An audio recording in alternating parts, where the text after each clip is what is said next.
A couple weeks ago, when we changed the sermon topic and presenter this week because it was clear that we needed to give our intern a week off, which she deserved, a couple people came up to me and said, "Oh, I see you're in the pulpit.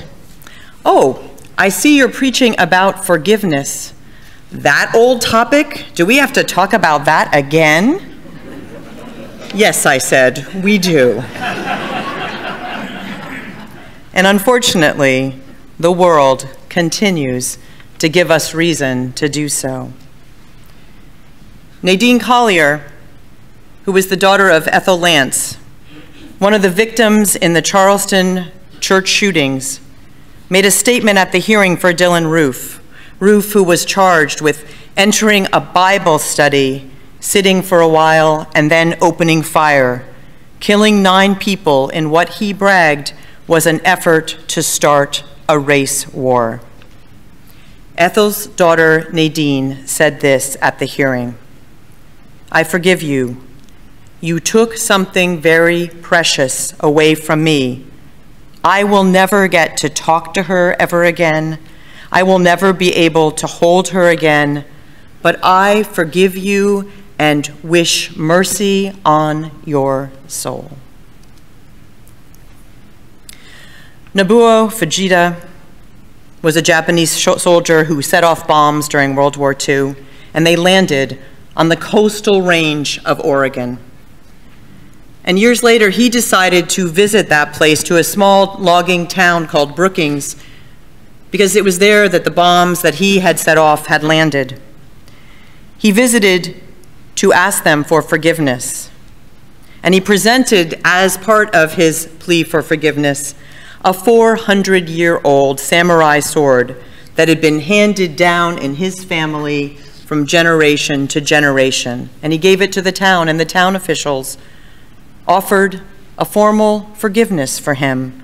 They hung the sword in their library, and they named Fujita an ambassador of goodwill.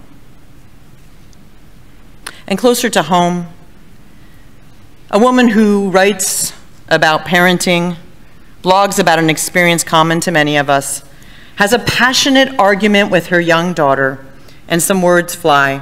Some of that toothpaste gets out of the tube. She sends the child to her room thinking as if she has suddenly become Attila the Hun, and maybe as if Attila the Hun would be a better parent than she was. But the child slips a note under her door and asks for forgiveness. Connection is restored for now. This dance will happen again and again, but life goes on. You know, forgiveness can feel like a soft subject or a waste of time or a worn out and worked over subject, as those 2 people who spoke to me about it suggested. It might be to you a better subject for Hallmark or for movies like Revenge of the Nerds.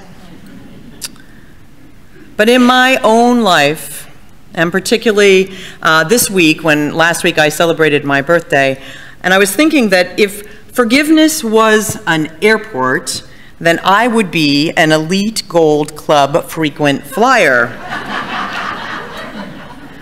Yes, forgiveness is hard. And it's such a discipline that the religions of the world have figured out that we need time in our year, every year, to contemplate it again and again. And last month, while we were in Transylvania, the Jewish people observed Yom Kippur, a time set aside, Rosh Hashanah, a time set aside each year to engage in ritual acts of forgiveness of oneself and of others. And this ancient practice recognizes that human survival requires regular forgiveness. Yom Kippur, please forgive me. Pick up my papers. Here's the thing about forgiveness, though. Yes, it is the stuff of the rituals of the religions of the world. It is also now where science has met religion. Michael McCullough studies the biological impacts of forgiveness, and he says they are many. In fact, he says that forgiveness is essential to the individual human lives and their ability to thrive, and also to our ability to live together with others. Because forgiveness, that act of forgiveness, acknowledges that everybody is going to make mistakes. And we must have that to be in relationship with others because, in fact, no person, no relationship, no community can exist without mistakes and without some way to move beyond them. An expectation of perfection is, in fact, he points out, a death knell for a community. So it's not a bad idea to look at some of the myths and some of the truths around forgiveness every now and then. One myth about forgiveness is this one, that it's for the weak of heart, because, well, anyone who's had to see a movie on an airplane knows real men seek revenge by kicking in doors, setting things on fire, and crashing cars into them. I could go on and on. We all know about revenge. But on the other side, we think of revenge and the urge for revenge as if it were something alien or something that we should always repress within us. Sister Helen Prigin, who has worked against the death penalty, reminds us that anger is, in fact, a moral response when we feel an injustice has been done. Without anger, we would allow injustice to fester. So the truth actually lives somewhere between a world where we have to only have anger as our response to injustice and things that are done to us, and a world in which we have only anger, which is the world of revenge. Yes, for a while, anger might have its place. It's a very important part of moving us beyond our hurt, beyond our loss. But the desire for revenge as an ongoing way of life tends to backfire on the person needing revenge. The best predictor of an act of violence is, in fact, the need for revenge. And revenge begets revenge, begets revenge, and can become a way of life. Studies show that about 20% of the murders that are committed in this country are retaliatory and grow out of very common experiences, such as the experience of being bullied, which is something that almost half of all of our middle school students say they have experienced. So there's a reason why we hear again and again about those Christian teachings, about turning the other cheek, about the way we can welcome home the prodigal son, because they are, in fact, ways to preserve community in the face of our inevitable sins, which is, by the way, an archery term, which means simply to fall short of the mark. And in that sense, I can stand in a Unitarian Universalist pulpit and say, we are all sinners. So there's another myth, and that's that forgiving, if you forgive someone, it means you're going to continue to receive the injury. And we need to be really clear what forgiveness is not. Forgiveness is not condoning bad behavior or enabling it to continue. It doesn't require blind acceptance of all the actions of the person being forgiven. And it is true whether the person you're forgiving is someone else or whether it is, in fact, yourself. Forgiveness is simply the relinquishing of the focus on solely the harm done, which, if you continue to focus on it, will consume more and more of the energy of your life.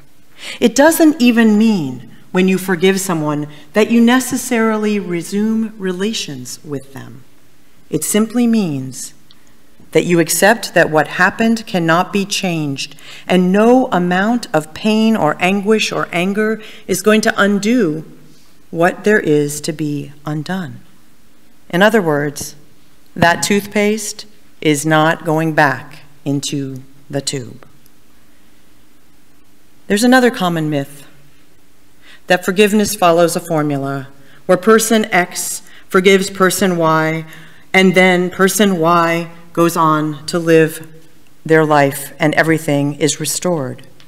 In truth, forgiveness is not a single act. It is a process that can continue over and over and over and over, as long as that relationship, that person, that context, remains in our lives. In Islam, there are many words for forgiveness. It's an extended vocabulary that recognizes that forgiveness is an ongoing journey. What begins in their tradition with the dialogue between the person forgiving and the person who is seeking forgiveness also takes place next with the person who seeks forgiveness, pledging to do their best to try not to do the same thing again, and this dialogue continues. Sherry Campbell is a psychologist, and she writes a lot about parenting, and she points out the need to teach our children a nuanced understanding of forgiveness. It's important to teach them grateful thinking, she says, the silver lining theory, that there's positive thinking and negative thinking, but each can be an extreme path. There is something wrong about a strictly positive thinker who does not allow their children to understand that life is hard and things can hurt, because then the children don't have a chance to be realistic in their life and have the skills they need. Grateful thinking, she says, is that middle ground where we teach our children to accept life on life's terms and find the good in the painful and also in the wonderful. The last myth about forgiveness is that it takes superhuman powers. It's very interesting.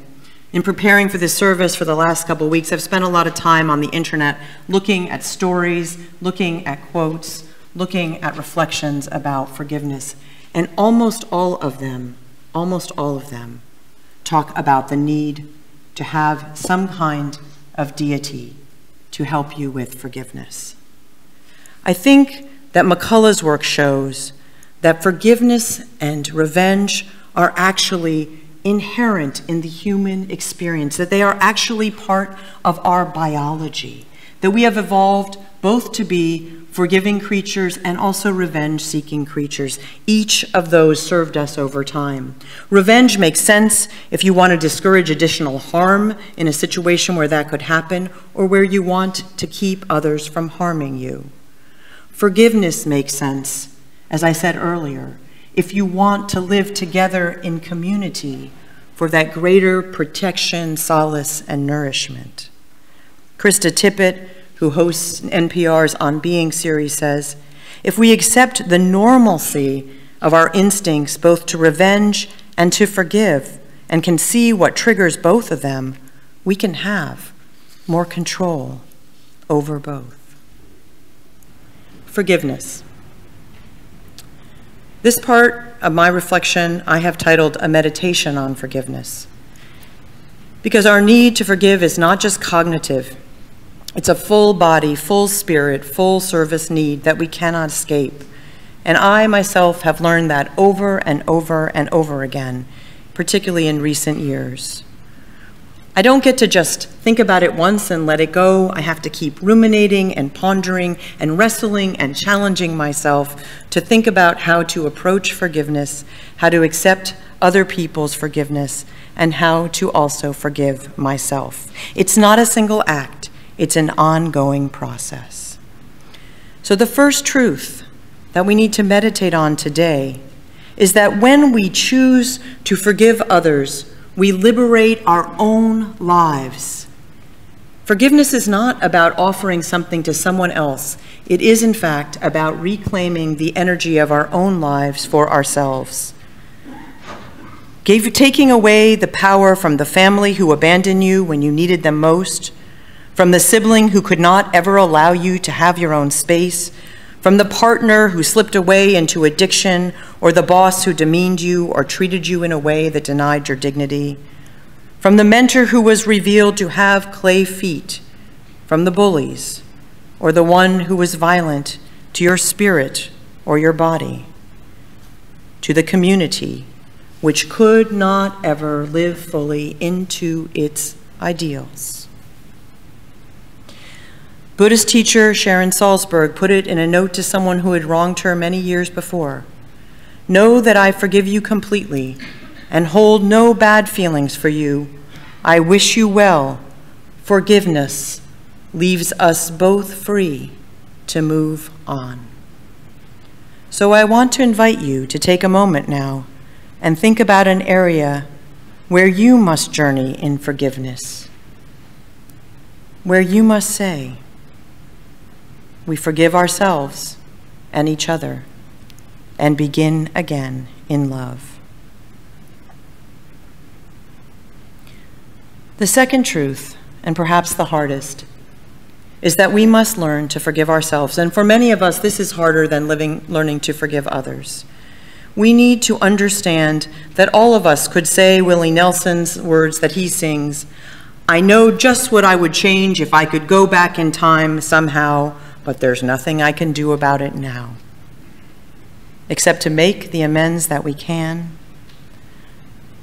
to realize that we uttered words of humor and then realize that we caused harm to someone else through them, to realize that you are the family member who enabled someone you love to continue destructive behavior, to know and understand and embrace that you are the coworker who denied the experience that another coworker was having because it wasn't something in your frame of experience, to know that you lost your temper, that you said harsh things to your partner, your child, your friend.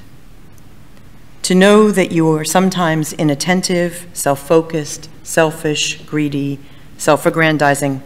We can talk about all of these, or we can just say again that in the archery term, we all have sinned. So take a moment now and think about what it is in your life today that you need to forgive yourself for. Forgive yourself, begin again in love. And finally, there is that larger frame of forgiveness. And I think this is why so many traditions evoke that power of the more when we think about forgiveness. For there are things within our experience that we cannot comprehend. There is that place of the deep and anguished why in our life which asks, why me? Why the people I love? Why so many hard things at once? Why do people do what they do to each other? How do we forgive the world for the bad things that we know that happen to ordinary people with good intent? At this larger meta level of forgiveness, the Buddhist discipline of acceptance comes largely into the foreground. And it matters that we create these spaces together to hold these largest of questions. This particular meditation, I invite you to be part of that ongoing process of meditating on forgiveness that you carry into your days to come. Because when we choose to do that, we choose to offer our creative energy in the service of the world, rather than turning away from its sins. To this, we can say, Hallelujah. Forgiveness is the subject of religion because religion is about what binds us together. And without forgiveness, we cannot be bound to that to which we most aspire. Without forgiveness, we cannot do what my colleague Rob Eller Isaacs implores us to do in his interpretation of our Jewish roots: forgive ourselves and each other and begin again in love.